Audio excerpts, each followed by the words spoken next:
नमस्कार बंधुरा आमार रान्नाघरे आपनादेर सबाइके स्वागत। आज आमार रान्नाघरे बानानो हच्छे गाजरेर हालुया।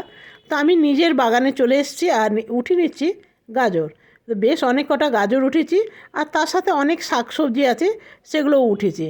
আর দেখছেন কত মাটি লেগে আছে। তো এগুলো এখন ধোয়ার পালা। এগুলো বেশ ঘষে ঘষে আমাকে ধুতে হবে। তো চলুন এগুলো আগে ধুয়ে নিই। অনেক বেশি মাটি আছে। আর জানেন এই গাজরগুলো খেতে বেশ টেস্ট আছে কিন্তু। তো দেখুন বেশ অনেক কটা সবজি উঠেছি, গাজর, বিনস, বেগুন আছে, ফুলকপি। আর আমার এই গাজরগুলো খুব ভালো করে আমি জল দিয়ে ধুয়ে নিয়েছি। আর এইগুলোর উপরের গাছগুলো আমি ফেলে দিলাম। জানি না গাজরের শাক খায় কি না, কেউ যদি জানা থাকলে আমাকে কমেন্ট করে অবশ্যই জানাবেন। তো উপরের গাজরের শাকগুলো জানি না যখন ফেলেই দিলাম। তো এগুলো আগে আমি ভালো করে ছুলে নিই। তো দেখুন এগুলো আমার ছোলা হয়ে গেছে। আর এগুলো এখনও কচি আছে জানেন, আর কিছুদিন পর আর খাওয়া যাবে না, সেই জন্য উঠিয়ে নিচ্ছি সবগুলোই। কড়াইয়ের মধ্যে দিয়ে দেবো ঘি। এখানে 2 চামচের মতন আমি ঘি দিলাম।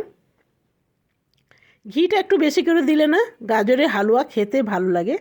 এখানে দিয়ে দিলাম 3টে এলাচ, তবে এলাচ গুঁড়ো করেও দেওয়া যায়, তো আমি এমনি গোটাই দিয়ে দিলাম। আর এরপরে আমি গাজরগুলো দিয়ে দেবো। দেখছেন 4-5টা গাজরে কতখানি হয়েছে। আর যেহেতু নিজের গাছের বলে কোনো রকম সার দেওয়া নেই বলে এটা খেতেও ভীষণ ভালো, ভীষণ ভালো। বাজারের তুলনায় ঘরেরটা আরও টেস্ট কিন্তু। তো এটা ঘি দিয়ে ভালো করে ভাজা হয়ে গেল। এরপরে আমি দিয়ে দেবো স্বাদ মতন চিনি। যার যেরকম চিনি লাগে সে সেই রকমই চিনি দেবেন। চিনিটা যতক্ষণ না মেল্ট হয় ততক্ষণ আমাকে নেড়েই যেতে হবে। তো দেখুন চিনিটা প্রায় মেল্ট হয়েই এসছে, আর কালারটা কি সুন্দর এসছে বিশ্বাস করবেন না। তবে অনেকে এখানে বিট দেয় কালারটা ভালো করার জন্যে, তবে আমি গাজরেরই কালারটা রাখলাম। তো দেখুন এটা আমার ভাজা হয়ে গেছে। এরপরে আমি দিয়ে দেবো দুধ, কেন কি চিনিটা মেল্ট হয়ে গেছে। এরপরে দুধ দিয়ে দেবো।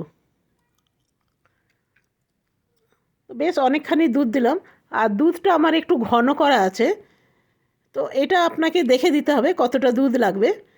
অনেকে এখানে খোয়া, ক্ষীর এসব দেয়। আর এটা না এমনিই খেতে ভালো লাগে, এর আগে আমি বহুবার বানিয়েছি।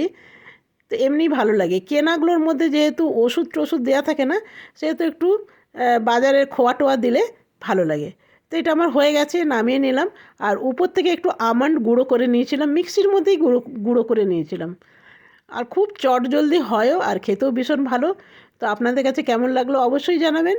আর এই যে দেখছেন মিক্সির জারের মধ্যে আমি একটু গুঁড়ো করে নিয়েছিলাম। আজকের মতন এখানেই শেষ করলাম। ধন্যবাদ।